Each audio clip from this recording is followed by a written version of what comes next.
Semua orang pernah bermimpi jadi kaya mendadak. Tapi bagaimana kalau yang ditukar adalah nyawa anak sendiri? Bagaimana kalau yang dikorbankan bukan harta, melainkan darah daging dalam kandungan? Kisah ini bukan sekadar cerita gelap.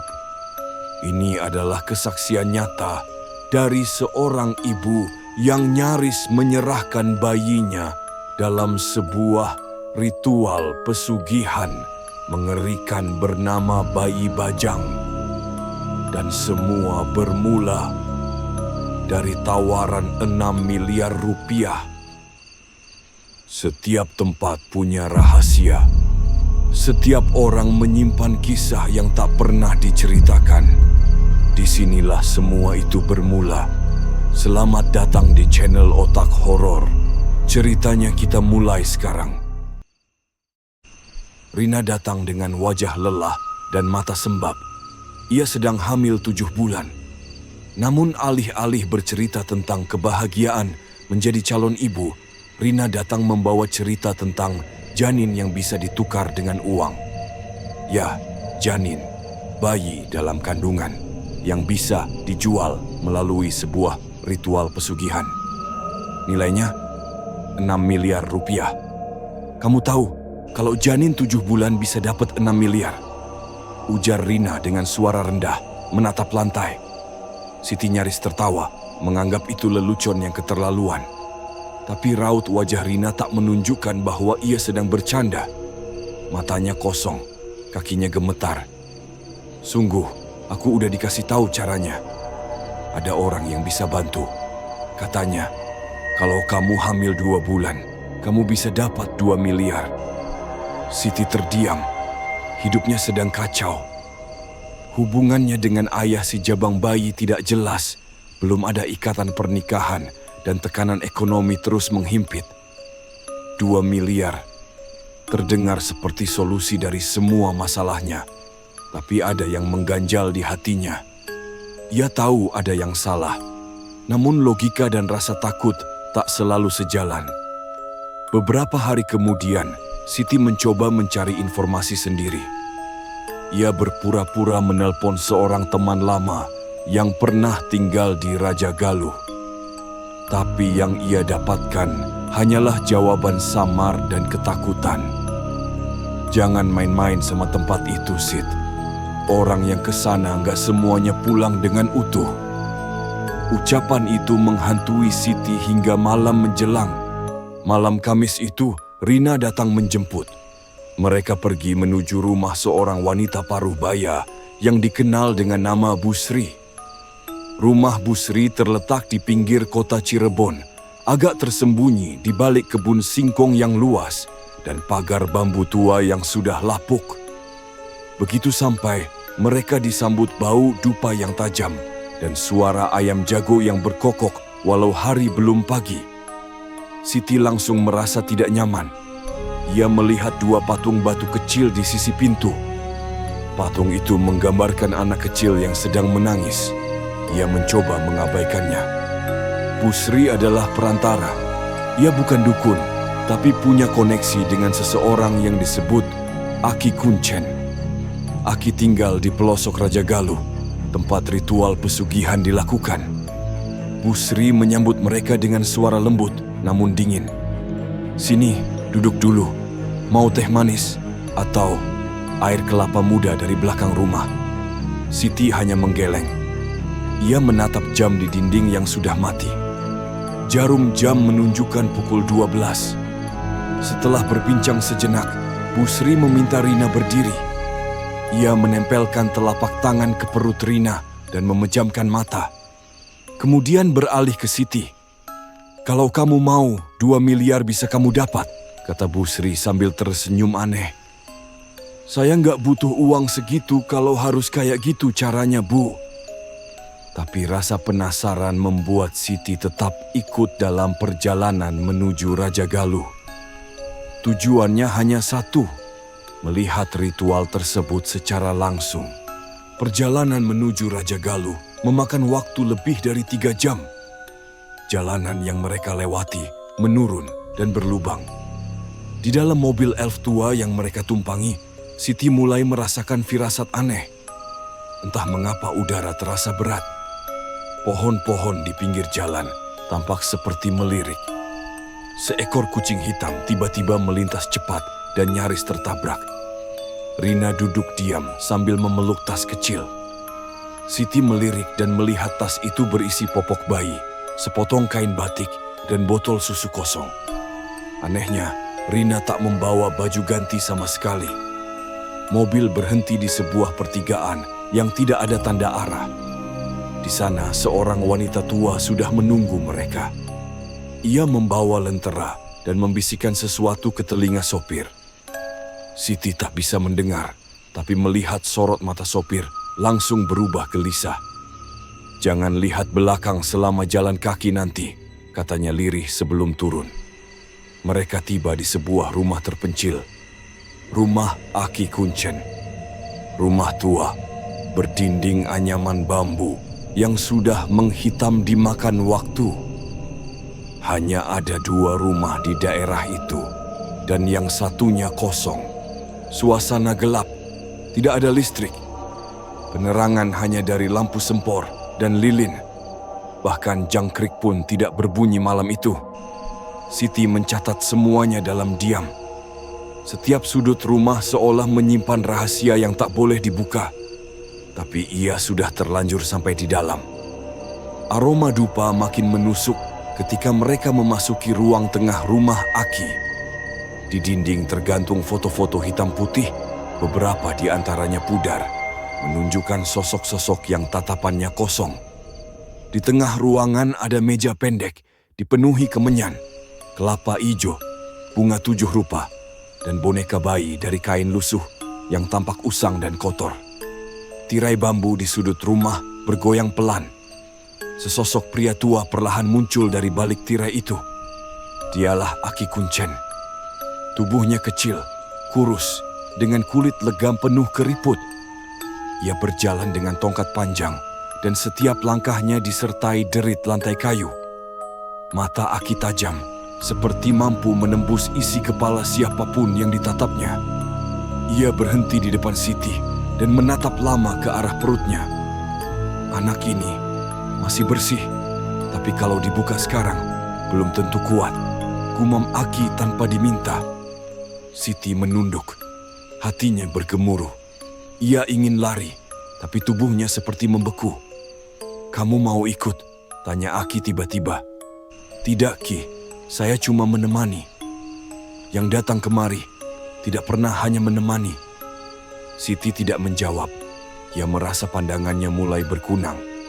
Suara di sekelilingnya perlahan redup. Tapi tiba-tiba Rina menjawab, "Saya siap, Ki." Aki menoleh pada Rina. Ia tidak bicara, hanya mengangguk dan berjalan kembali ke ruangan dalam. Siti menggenggam tangan Rina. "Kamu yakin?" Rina menoleh dengan senyum kecil. "Kalau aku nggak ambil sekarang, anak ini lahir buat mati juga, Sit.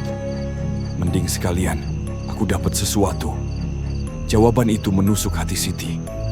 Ia ingin membantah, tapi tak ada kata yang keluar. Tak lama, Aki memanggil. Ritual dimulai. Langit di luar rumah Aki semakin gelap, meski waktu belum menunjukkan tengah malam. Udara yang sebelumnya hanya dingin, kini terasa lembab dan berat. Kabut tipis mulai menyelimuti pekarangan belakang rumah, seolah menjadi pertanda bahwa sesuatu yang tidak wajar tengah mendekat. Aki Kuncen muncul lagi dari balik tirai, kali ini membawa sebatang tongkat kecil yang di ujungnya tergantung jimat berbentuk kantong kain hitam. Ia menatap Rina dengan dalam. "Kamu harus bersih sebelum masuk.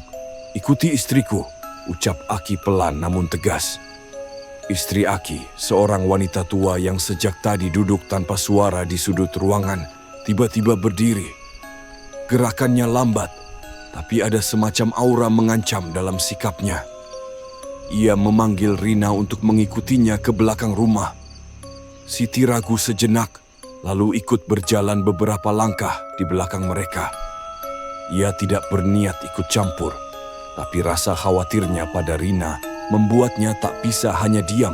menunggu di dalam. Di belakang rumah ada 2 sumur tua, yang satu berair keruh, berbau lumpur dan besi karat. Yang lainnya berisi air bening dengan kelopak bunga mengambang di permukaannya. Kedua sumur itu diapit 2 patung batu menyeramkan. Wajahnya mirip bayi, tapi matanya melotot dan mulutnya menyeringai.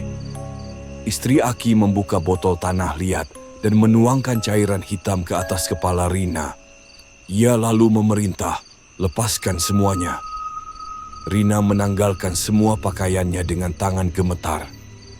Tubuhnya hanya dibalut kain merah tipis yang langsung diberi oleh si istri dukun.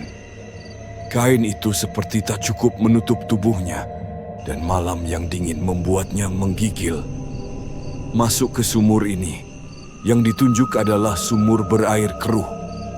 Rina melangkah perlahan, dibantu istri Aki yang menopangnya masuk satu persatu anak tangga yang menurun ke dalam sumur.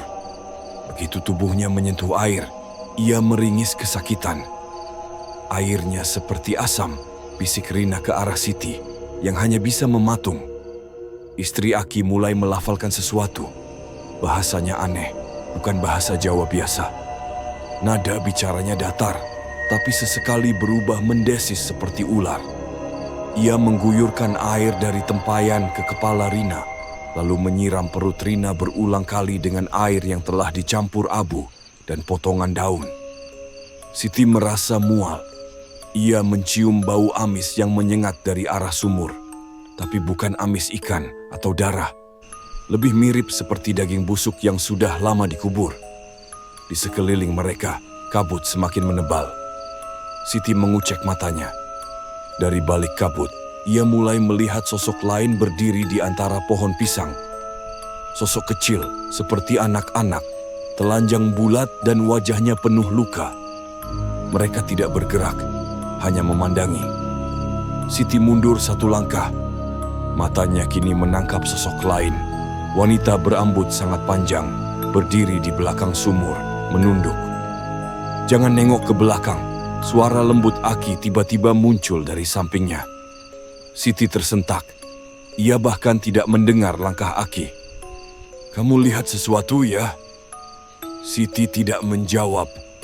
Ia menunduk dan merapatkan tubuh ke dinding bambu belakang rumah. Rina akhirnya keluar dari sumur. Kakinya lemas, matanya sayu. Ia dibungkus dengan kain putih panjang seperti kafan dan digiring masuk ke dalam rumah oleh istri Aki. Di belakang mereka, kabut bergulung naik dan menelan sosok-sosok yang tadi terlihat. Malam belum selesai, ritual baru saja dimulai. Suara kentongan kayu terdengar 3 kali dari dalam rumah. Aki Kuncen memanggil semua yang terlibat untuk masuk ke ruang utama. Aroma dupa bercampur kemenyan semakin tebal sampai menusuk hidung dan membuat mata perih. Siti berjalan pelan di belakang, masih menggigil. Ia sudah tak tahu harus percaya atau tidak pada apa yang ia lihat sebelumnya. Di tengah ruangan kini terhampar tikar pandan yang basah karena tetesan air dari tubuh Rina. Rina duduk di atasnya, dibantu oleh istri Aki. Di depannya, Aki sudah menyiapkan baskom tanah liat yang dipenuhi cairan merah kehitaman. Di sisi kanan dan kiri ada 2 patung kayu setinggi anak-anak yang tampak seperti bayi, tapi ekspresinya mengerikan. Mulut terbuka lebar seperti sedang menjerit. Aki duduk bersila, memejamkan mata dan mulai membaca sesuatu yang tak bisa Siti mengerti. Suaranya dalam, bergema, tapi terasa berat. Setiap suku kata yang keluar dari mulut Aki seperti menyedot udara dari sekeliling. Tiba-tiba, lampu sempor berkedip. Api mengecil, lalu membesar, lalu mengecil lagi. Istri Aki berdiri dan membawa lilin merah, menaruhnya di depan perut Rina. Cahaya lilin itu bergetar, dan saat itulah Rina mulai menggigil keras. "Tarik napas pelan, jangan panik," ucap Aki dengan lirih. Tapi seolah tak mendengar, Rina mulai mengerang. Ia memegangi perutnya. Wajahnya memucat, tangan dan kakinya kejang, dan dari mulutnya mulai keluar cairan. Bukan ludah, bukan darah biasa, melainkan seperti lendir kental berwarna gelap. Siti membatu. Ia menatap dari sudut ruangan dengan tubuh menempel pada dinding. Rina menggeliat. Jeritannya tertahan. Ia muntah lagi, kali ini bercampur darah segar dan potongan-potongan aneh seperti daging mentah yang hancur. Bau amis menyebar ke seluruh ruangan. Aki tetap membaca mantra. Tidak panik, tidak terkejut. Seolah semua ini sudah sering ia lihat. Rina hampir tidak bisa bernapas. Dadanya naik turun cepat. Matanya mulai terbalik, hanya tampak bagian putihnya. Lalu dari balik pintu, suara-suara mulai terdengar. Suara tangis bayi. Pelan, tapi jelas. Kemudian, suara tawa anak kecil. Seperti bermain petak umpet. Siti menutup telinganya. Tapi suara itu masuk ke dalam kepala. Ia berusaha berdoa dalam hati, mengingat ayat-ayat yang pernah ia pelajari sejak kecil. Tapi kepalanya sakit, seperti ditusuk jarum dari dalam. Rina tersungkur, tangannya menekan perutnya sendiri. Ia berteriak keras, lalu diam. Tubuhnya kejang sekali lagi, lalu rebah tak bergerak. Aki menghampiri, menyentuh dahi Rina dan berbisik, "Sudah, kamu kuat." Lalu Aki mengambil segenggam bunga dari mangkuk dan melemparkannya ke atas tubuh Rina. Lilin padam, lampu sempor mati, rumah gelap gulita. Dan dalam kegelapan itu, suara langkah kaki anak-anak terdengar berlarian di sekitar mereka. Suasana di dalam rumah kembali sunyi. Tapi kesunyian itu bukan ketenangan. Ada sesuatu yang mengintai, tak terlihat, namun terasa. Aki berdiri, mengangkat tangan ke arah patung-patung bayi yang berdiri di ujung ruangan. Ia melafalkan sesuatu, lalu tiba-tiba terdengar suara tawa kecil dari balik dinding. Tawa itu seperti berasal dari anak-anak. Pelan, menggemaskan, namun justru itulah yang membuatnya menyeramkan. Tirai bambu di sudut rumah bergoyang sendiri, dan dari celahnya sepasang mata kecil tampak mengintip ke arah Rina. Siti melihatnya. Ia membeku. Mata itu terlalu hitam, terlalu bulat, dan tak berkedip. Ia hendak membuka mulut, tapi lidahnya keluh. Aki melangkah pelan ke arah tirai, lalu menjentikan jari 3 kali. "Kalian sudah kenyang," katanya pelan. "Waktunya pergi." Tiba-tiba udara menjadi sangat dingin. Lilin yang tadinya padam kembali menyala sendiri. Dan di sekeliling Rina muncul bayangan. 4 sosok kecil seperti anak-anak.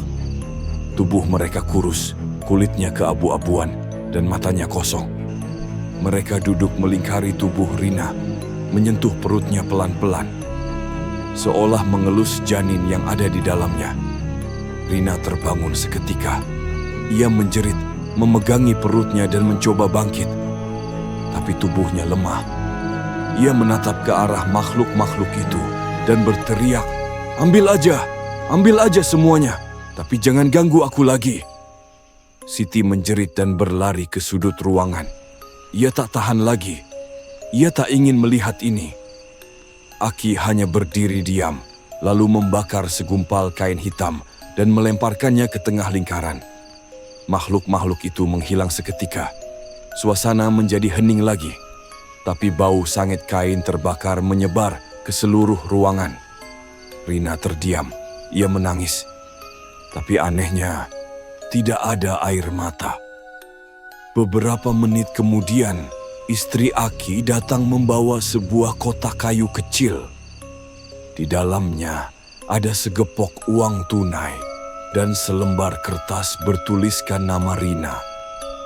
"Ini bukan buatmu," kata Aki sambil menatap Siti. "Ini hasil dari anakmu. Sekarang dia bukan milikmu lagi." Siti menunduk. Ia menatap perutnya sendiri. Tangannya gemetar. Ia tak tahu apakah yang ia lihat ini nyata atau tidak. Tapi satu hal pasti, ia tak akan pernah kembali ke tempat ini lagi.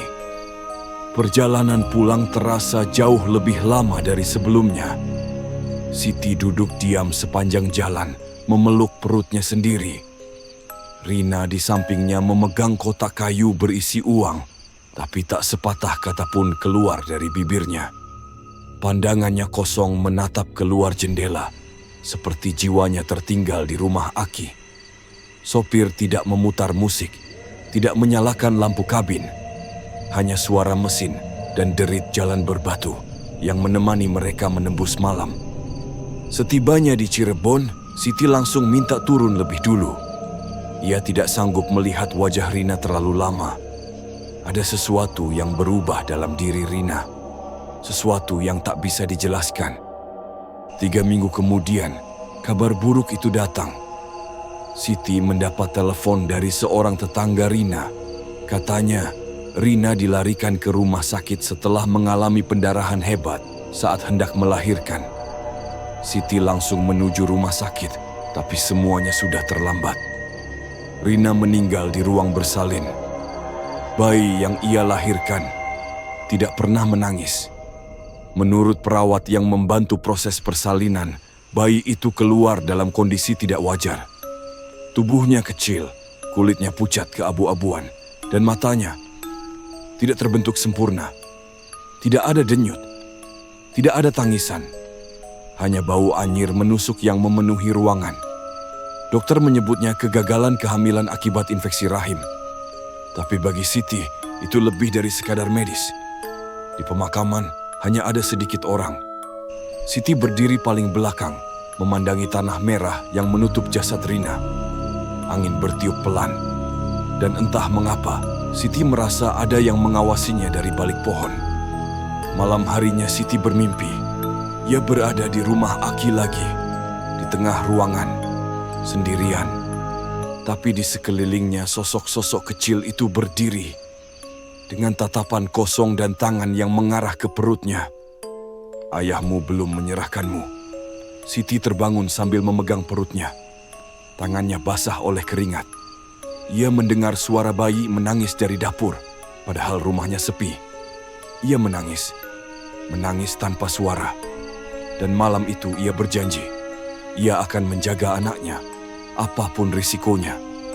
Hari-hari setelah pemakaman Rina berjalan lambat dan sunyi. Siti berhenti bekerja. Ia bahkan enggan keluar rumah. Perutnya yang membesar kini menjadi satu-satunya alasan. Ia tetap berdiri, tetap makan, tetap hidup. Tapi di balik semua itu, rasa bersalah dan ketakutan terus menghantuinya.